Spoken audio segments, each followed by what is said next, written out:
Salam optimisius, jumpa lagi di hari yang baik ini. Kali ini saya akan bagikan rahasia bugar saat menyetir mobil seharian dengan cara yang praktis, mudah, murah, dan menyehatkan. Kebetulan saat ini profesi saya sebagai driver go-kart yang memerlukan waktu on beat kurang lebih 12 jam menyetir mobil setiap hari, yang artinya lebih banyak waktu di atas mobil daripada menginjak tanah ya guys. Dahsyat kan guys? Sebagai driver taksi online, maka wajib memiliki moto 3S, yaitu sehat orangnya, jasmani dan rohani, sehat kendaraannya, dan sehat juga penghasilannya tentunya. Nah, ketiga faktor ini saling berkaitan erat. Selama ini kita berbicara penghasilan dan perawatan mobil. Namun jangan lupa, kesehatan tidak kalah pentingnya ya guys. Karena kalau kita tidak bugar dan tidak sehat, maka semuanya itu tidak ada artinya. Betul kan guys?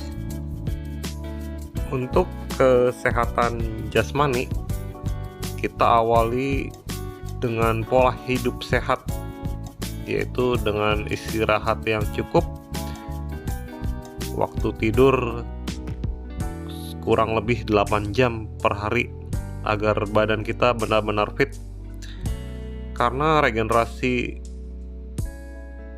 sel tubuh kita berlangsung saat kita tidur. Dan saat mengemudi diperlukan konsentrasi yang baik untuk menghindari hal-hal yang tidak diinginkan. Sebelum memulai dan setelah selesai berkendara, kita wajib mandi untuk menjaga kebersihan tubuh. Sebelum mulai dan setelah selesai berkendara, sebaiknya kita juga makan dulu yang mengandung karbohidrat, protein, dan sayur-sayuran.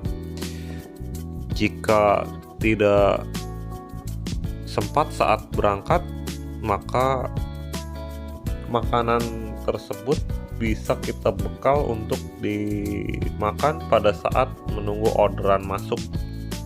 Saat ada jeda waktu ini, dapat juga kita pergunakan untuk berjalan kaki mengelilingi mobil setelah mobil kita parkir dengan aman agar tidak diderek atau ditilang petugas ya guys. Mengapa kita harus banyak bergerak? Karena penyakit yang mengincar driver adalah penyakit kardiovaskuler, yaitu gangguan jantung dan pembuluh darah. Karena sebagai driver tentunya terlalu banyak duduk dan kurangnya aktivitas tubuh. Untuk bekal di mobil selama kita berkendara, yang wajib kita bawa adalah yang pertama, yaitu 2 botol air minum ukuran 1,5 liter. Nah, minimal 1 botol atau lebih bagus 2 botol harus habis dalam 12 jam tersebut, karena tubuh kita itu 60-70% terdiri dari air, dan bila kurang minum akan menyebabkan darah lebih kental sehingga organ seperti ginjal dan jantung akan bekerja lebih berat. Tentunya akan berpengaruh terhadap kebugaran tubuh kita selama mengemudi. Yang kedua, untuk makanan yang praktis kita bawa saat berkendara adalah buah-buahan yang wajib kita makan tiap 2-3 jam sekali. Ini untuk memelihara lambung kita agar tidak kosong terlalu lama. Yang saya bawa ini pisang dan tomat. di samping praktis saat memakannya, tomat juga kaya akan antioksidan yang baik untuk tubuh dan kulit kita ya guys.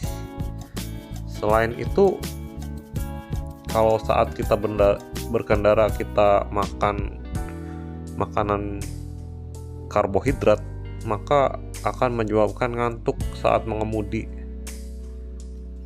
Yang ketiga, sebagai pencinta kopi, wajib dibawa dari rumah karena kita bisa mencampurkan kopi tersebut dengan susu bubuk tanpa gula untuk menghindari kadar gula yang berlebih di dalam tubuh kita. Apalagi kalau karbohidrat yang kita konsumsi berupa nasi putih, maka sudah tentu banyak kandungan gulanya. Kemasan yang digunakan juga jangan yang terbuat dari plastik ya guys, karena seperti kita ketahui, bila wadah plastik diisi dengan air panas maka akan bereaksi yang menyebabkan air panas tersebut bersifat karsinogenik atau pemicu kanker. Kopi yang kita bawa ini juga harus dihabiskan tidak lebih dari 4 jam untuk menghindari kopi basi atau susunya basi, sehingga kalau tidak cepat kita minum akan mubazir. Kalau untuk roti ini adalah pemberian dari Sharon Bakery setelah antar rotinya dari Green Lake City ke Taman Semanan Indah. Banyak guys, karena terlalu banyak untuk saya, jadi saya bagi kepada abang yang sedang beristirahat posisi di Karawaci di ruko Star of Asia. Saya mengucapkan terima kasih kepada Sharon Bakery, rotinya enak banget. Yang keempat, kita juga harus minum multivitamin setidaknya 2-3 kali seminggu untuk memenuhi kekurangan vitamin dan mineral dalam tubuh kita. Ini juga penting untuk menjaga stamina. Kebetulan saya minum Hemaviton Stamina Plus karena di samping multivitamin dan mineralnya lengkap, ada tambahan ekstrak ginsengnya yang bikin jos guys. Yang kelima yang harus kita lakukan adalah donor darah secara teratur, minimal 2,5 bulan sekali. Di samping untuk kemanusiaan, donor darah juga sangat penting, apalagi untuk abang-abang, karena kalau wanita masih ada pergantian darah melalui menstruasi, sedangkan laki-laki harus donor darah agar tubuh mengganti darah yang sudah diambil dengan sel darah yang baru. Selain itu, donor darah sebagai check up medis gratis, karena kalau kita tidak bisa donor darah, berarti ada yang tidak beres dalam tubuh kita, seperti HB lebih atau kurang dari standar yang ditetapkan, dan apabila terjadi hipertensi atau hipotensi juga kita tidak bisa donor darah. Nah, ini kita harus normalkan dulu sampai kita bisa donor darah, baru tubuh kita sudah aman. Yang keenam, yang terakhir yang harus kita hindari adalah merokok. Karena seperti abang-abang empok ketahui, merokok tidak baik untuk kesehatan. Selain itu, merokok juga merupakan salah satu pemborosan. Jadi lebih baik anggaran untuk membeli rokok kita alihkan untuk piknik. Betul kan guys? Nah, mengapa video ini saya buat untuk 38 plus adalah karena grafik kondisi kesehatan manusia itu berada di puncaknya sampai usia kira-kira 35 tahun. Jadi setelah 35 tahun, kondisi fisik secara alamiah mengalami penurunan seiringnya waktu. Dan itu tidak bisa dipungkiri. Yang telah kita bahas tadi merupakan hal-hal yang berhubungan dengan kesehatan jasmani. Sedangkan untuk kesehatan rohani kita, yaitu dengan cara mendekatkan diri kepada Sang Pencipta, yaitu Tuhan Yang Maha Esa, sesuai dengan agama dan kepercayaan abang-abang dan empok-empok masing-masing. Selalu bersyukur dalam segala hal, dan pikiran kita juga harus selalu positif, karena pemikiran yang positif tentunya akan menghasilkan tindakan-tindakan yang positif. Begitu juga sebaliknya, bila pemikiran kita negatif, maka akan menghasilkan tindakan-tindakan negatif pula. Dan segala sesuatu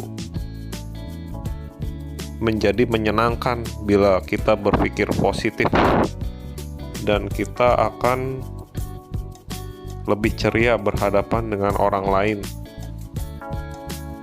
Demikian video saya kali ini, mudah-mudahan menambah pengetahuan dan bermanfaat bagi yang telah menonton video ini.